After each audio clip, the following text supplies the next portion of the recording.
Throughout history, every culture has had its warriors, its protectors, its conquerors, but some stand apart, their names echoing through the ages as symbols of unmatched martial prowess and unwavering courage. Who were these elite fighters? What made them the deadliest warriors in history? Today, we're journeying back in time to uncover the secrets of these legendary combatants. Let's start in ancient Greece with the Spartans. Forget the myths of towering superhumans.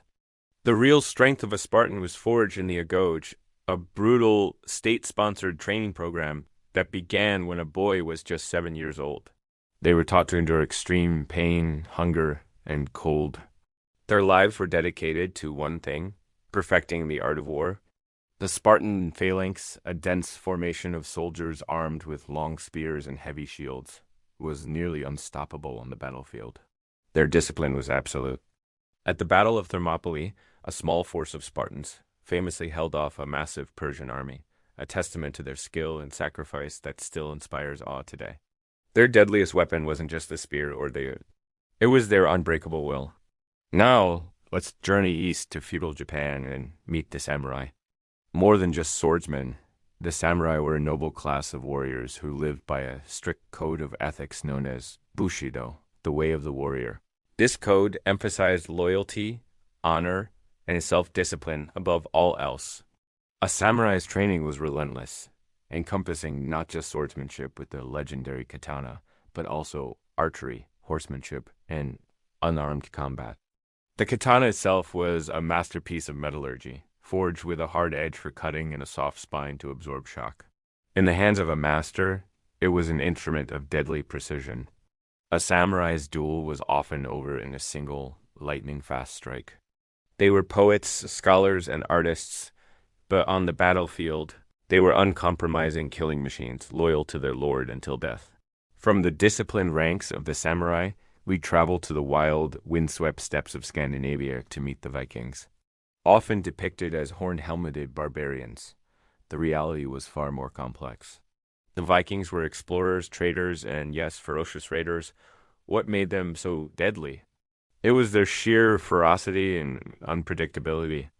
They would appear from the sea in their iconic longships, strike with terrifying speed, and vanish before a proper defense could be mounted.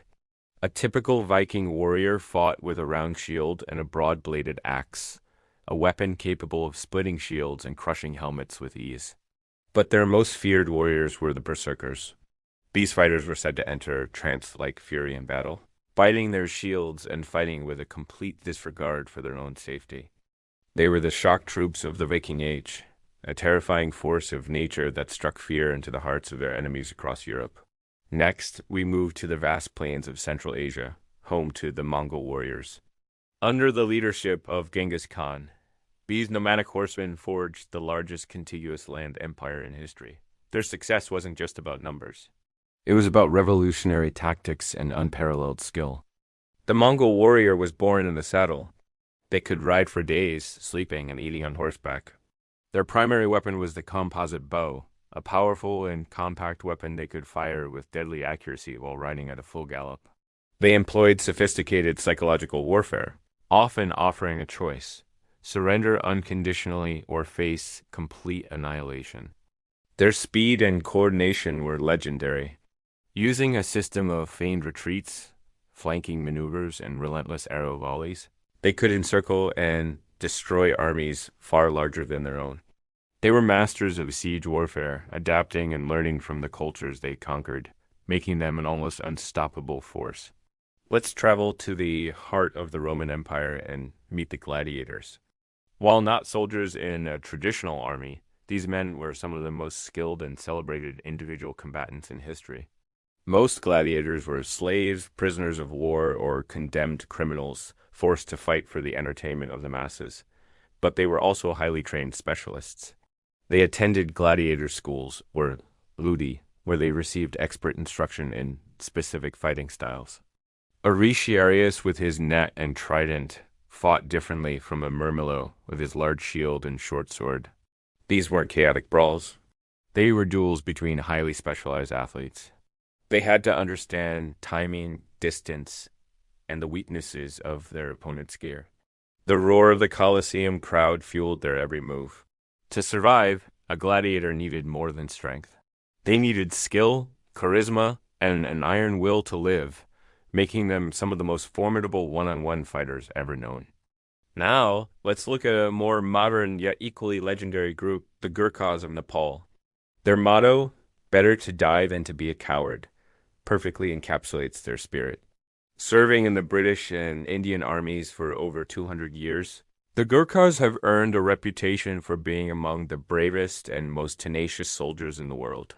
Recruited from the hill tribes of Nepal, they are known for their incredible physical fitness, resilience, and unwavering discipline.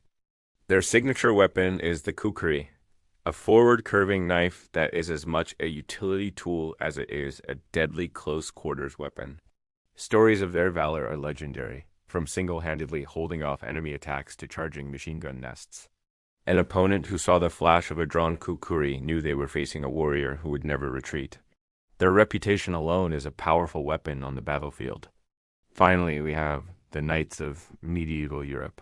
Clad in head-to-toe plate armor, these warriors were the tanks of the medieval battlefield. A knight was a mounted nobleman, and his training began in childhood. As a page and then a squire, he learned to ride, to fight with the lance, sword, and mace, and to uphold the code of chivalry.